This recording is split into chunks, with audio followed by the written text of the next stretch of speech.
नमस्कार। आज बात करते हैं इतिहास के एक सबसे खतरनाक और तेजी से काम करने वाले जहर की, साइनाइड। आइए इसके पीछे के विज्ञान और इसके रहस्यों की परतों को खोलते हैं। अब ये सवाल थोड़ा अजीब लगेगा, है ना? कि कोई अच्छी भली हवा में सांस लेते हुए भी दम घुटकर कैसे मर सकता है? मतलब सोचिए, हवा में भरपूर ऑक्सीजन है, फेफड़े एकदम सही काम कर रहे हैं, फिर भी अंदर ही अंदर दम घुट रहा है। बस यही वो खतरनाक पहेली है जो साइनाइड को इतना जानलेवा बनाती है। तो इस पहेली का जवाब है साइनाइड। देखिए, ये जहर सीधे शरीर की उस बुनियादी क्षमता पर हमला करता है जिससे वो ऑक्सीजन का इस्तेमाल करता है। मतलब इससे ऐसे समझ सकते हैं कि गाड़ी के टैंक में पेट्रोल तो फुल है, पर किसी ने इंजन का स्पार्क प्लग ही निकाल दिया हो। बस शरीर ऑक्सीजन तो ले रहा है, लेकिन उसे एनर्जी में बदल ही नहीं पा रहा। और पता है, ये जहर अनबिलीवेबली तेज है।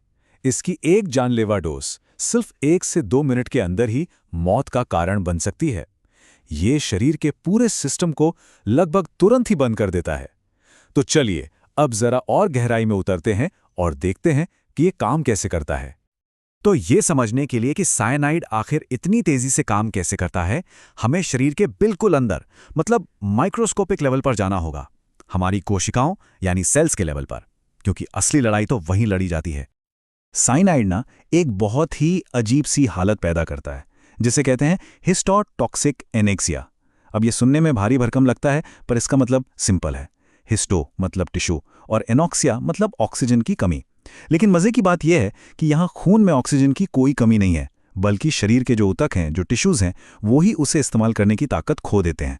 आप कह सकते हैं कि ये एक तरह की अंदरूनी घुटन है। तो सवाल है, ये होता कैसे है? सबसे पहले साइनाइड शरीर की एक एक कोशिका के अंदर घुस जाता है। फिर ये सीधा हमला करता है हमारे सेल्यूलर पावर हाउस पर, यानी माइटोकॉन्ड्रिया पर। वहां जाकर ये साइटोक्रोम ऑक्सीडेज नाम के एक बहुत जरूरी एंजाइम को ब्लॉक कर देता है। यही वो एंजाइम है जो ऑक्सीजन से एनर्जी बनाता है। और जैसे ही ये एंजाइम बंद होता है, बस खेल खत्म। कोशिकाएं खून से ऑक्सीजन लेना बंद कर देती हैं और एक एक करके अंदर ही अंदर दम घुटने से मरने लगती हैं। अच्छा, अब जरा एक फोरेंसिक इन्वेस्टिगेटर की नजर से देखते हैं।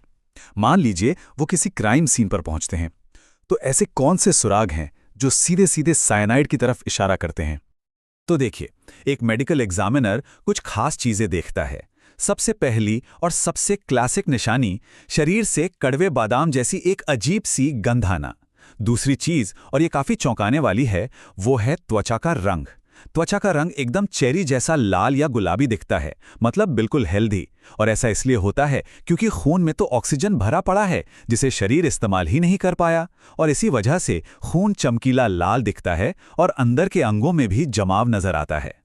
ये बात साइनाइड पॉइजनिंग की उस दुखद विडंबना को बिल्कुल साफ कर देती है कि शरीर में ऑक्सीजन तो खूब है, लेकिन वो किसी काम का नहीं रहा। ये सचमुच में वैसा ही है जैसे समंदर के बीच में प्यासे मर जाना।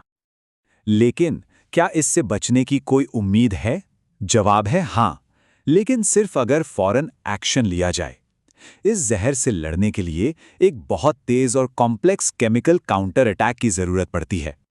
तो यहां यह समझना बहुत जरूरी है कि इसका कोई एक मैजिक पिल जैसा इलाज नहीं है। ये असल में एक पूरी केमिकल स्ट्रैटेजी है जिसे फौरन बिना 1 सेकंड गवाए शुरू करना पड़ता है, क्योंकि यहां सच में हर एक सेकंड कीमती है। तो डॉक्टर्स करते क्या है? देखिए, ये टाइम के खिलाफ एक 3 स्टेप की रेस है। स्टेप 1, वो नाइट्राइट्स का इस्तेमाल करते हैं। इससे शरीर में एक चारा या डिकॉय बनाया जाता है साइनाइड के लिए। ये चारा साइनाइड को अपनी तरफ खींच लेता है ताकि वो कोशिकाओं को छोड़ दे।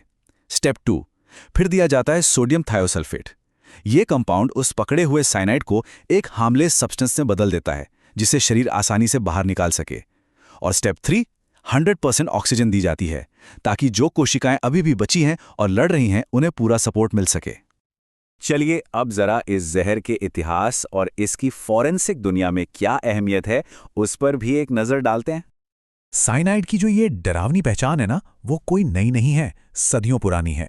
इसका इतिहास तो एंशिएंट रोम तक जाता है, जहां 82 बीसी के कानूनों में भी इसके जैसे जहरों का जिक्र मिलता है।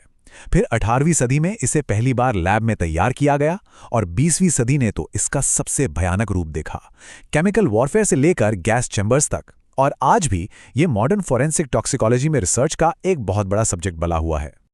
तो आखिर में एक सवाल सोचना जरूरी है। आज के इस दौर में जहां इतने कॉम्प्लेक्स और डिजाइनर जहर बनाए जा सकते हैं, साइनाइड जैसा एक सिंपल सा केमिकल आज भी इतिहास के सबसे असरदार और खौफनाक जहरों में से एक क्यों है? शायद इसका जवाब इसकी सादगी में ही छिपा है। शरीर की सबसे बुनियादी जरूरत पर सीधा और घातक हमला करने की इसकी काबिलियत में।